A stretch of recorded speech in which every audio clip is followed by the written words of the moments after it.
Certain common inventions have become fully ubiquitous around the world. From the light bulb to the printing press, it's easy to take these once revolutionary inventions for granted. But other inventions are never commonly adopted, even though they have equal potential to improve our lives. From water filters to traffic lights, we're exploring genius inventions that should be implemented everywhere.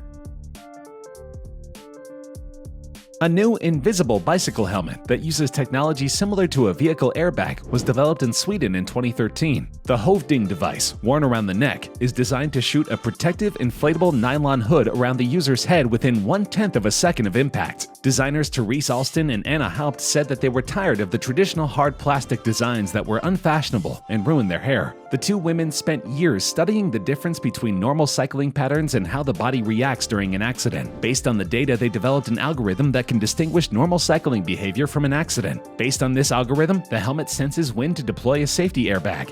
After 5 years of research and $10 million in funding, they're now selling the invisible bike helmet. It's not cheap though. Hovding costs $600 and only works once. There's also been some complaints about the design, and an early version had trouble with the zipper. But considering the potential hospital bills and the risk of death, it might be a good investment for fashion-forward bikers. And in the years since the release of the invisible bike helmet, many copycat companies have flooded the market with cheaper models, making it much more affordable for the average cyclist.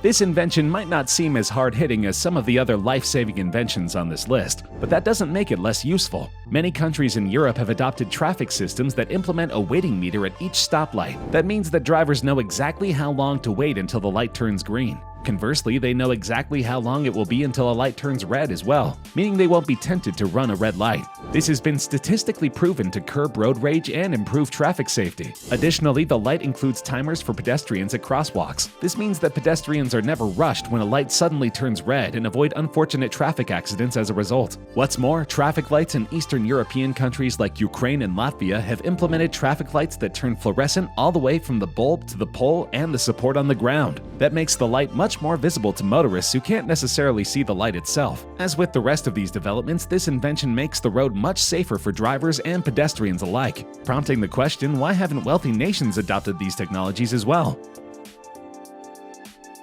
Mosquitoes are some of the most insidious creatures known to man. They are the single deadliest animal on Earth. Nearly 700 million people get a mosquito-borne illness each year, resulting in over 1 million deaths. There are many sprays and creams that allegedly repel mosquitoes, but few of them are actually effective. But what if there was a single patch that made you virtually invisible to all mosquitoes? Each disposable square patch measures just 1.5 inches per side and is simply stuck onto the clothing like an adhesive decal. A proprietary blend of FDA-approved non-toxic ingredients within the patch then exudes a scent that reportedly blocks mosquitoes' ability to detect exhaled carbon dioxide, which is the major method by which the insects track down their human prey. Once exposed to the air, the patch remains effective for 48 hours. The technology was developed by Olfactor Laboratories and the University of California at Riverside, with backing from the Bill and Melinda Gates Foundation and the National Institutes of Health. The patch was first launched on Indiegogo and has proven very successful. The funding goal of $75,000 was met in just 4 days, with the total eventually sitting at approximately $236,000. However, many of the patches were purchased by NGOs in order to send to developing countries that deal with rampant mosquito problems.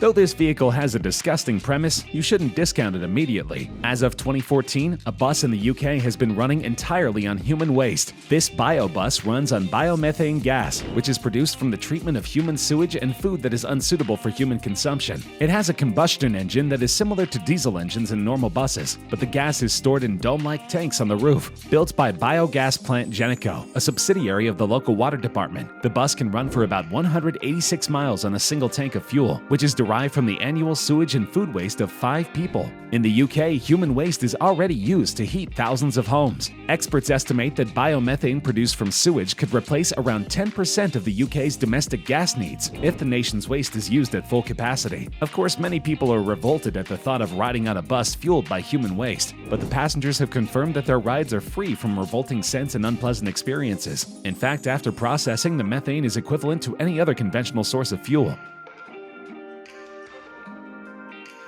Plastic pollution and floating trash in water resources is an ever-growing global problem. Not only is it dangerous for human beings, but also for the wildlife and sea creatures. Luckily, the simplest and easiest solutions are often proven to be the most effective. This year, the whole world heard about an Australian city, Kwinana, and for a good reason. In March 2018, nets were fitted to the mouths of 2 local stormwater drains to trap litter and debris. Within 3 months, 370 kilograms of rubbish had been collected. The result was so good, the council posted pictures of the nets on its social media page. Since then, the council's post has gathered more than 25 million hits. The nets, including manufacture, installation, and civil work, cost the city about $20,000. The collected waste was transported into a sorting facility, where the green waste was then converted into mulch, and recyclable materials were separated and the plastics recycled. The city's residents are glad that the nets were proven to be such an extremely successful project. The local wildlife benefited as well. Not only do they live in a cleaner area, but the trash traps are not dangerous for them, as to date no animal has been caught in either of the nets. Of course, this simple solution should be introduced in all seaside cities around the world.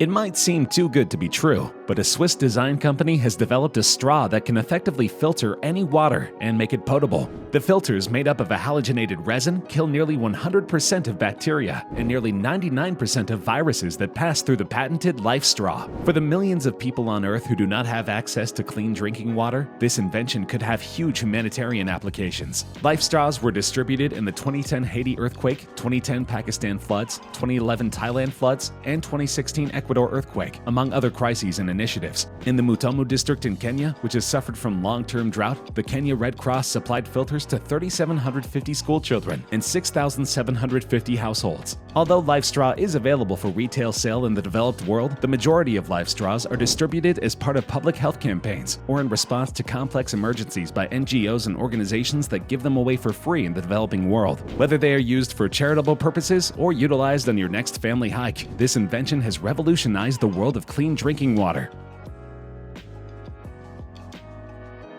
In certain social circles, renewable energy has a reputation for being expensive and even elitist. But the truth is, when homeowners install solar panels on the roof, they're making the world a better place, saving money on electricity and increasing their home's value. Factoring local weather, the average household saves over 50% of their power bill by installing solar panels at home. The precise amount of savings they make by installing solar panels depends on the price offered for the electricity transmitted to the grid. But generally, homeowners recover their investment on solar systems in 5 to 7 years through savings. That means if you plan to stay in your home for more than 7 years, you will actually make money from your solar panels. What could be better than earning passive income from the sun? On top of this, the price of solar panels has plummeted in the last few years and is still falling. Coupled with lucrative tax incentives offered by local governments, it has never been cheaper to install solar panels on your home. And of course, the obvious reason to adopt solar panels is that they are a carbon-neutral power source. Solar panels harness sunlight to generate electricity, so they pose fewer pollution risks to the environment in comparison to conventional sources of energy.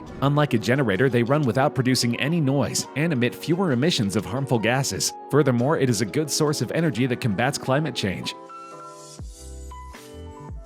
Fresh water makes up only 3% of the total South Korean territory of just under 100,000 square kilometers. With that said, access to improved water sources, as well as to improved sanitation, are pretty much universal in South Korea. They have responded by building an extensive dam system to control flooding and store floodwaters for use in dry seasons and in dry regions. When dams currently under construction are finished, it is expected that 50% of South Korea's total supplied water will come from storage. And most famously, South Korea is renowned for its rainwater harvesting system. It all started with a pilot project in Star City in 2008, where Professor Moo Young-han, a renowned global proponent of rainwater harvesting, convinced a contractor to install a rainwater tank in the underground parking lot of a high-rise complex under construction. Professor Han was soon able to prove that this one tank saved 40,000 square meters of water a year. The Star City municipal government soon required that rainwater harvesting systems be incorporated into all new buildings. As of 2011, 59 cities throughout Korea have become rain cities, including the capital, Seoul.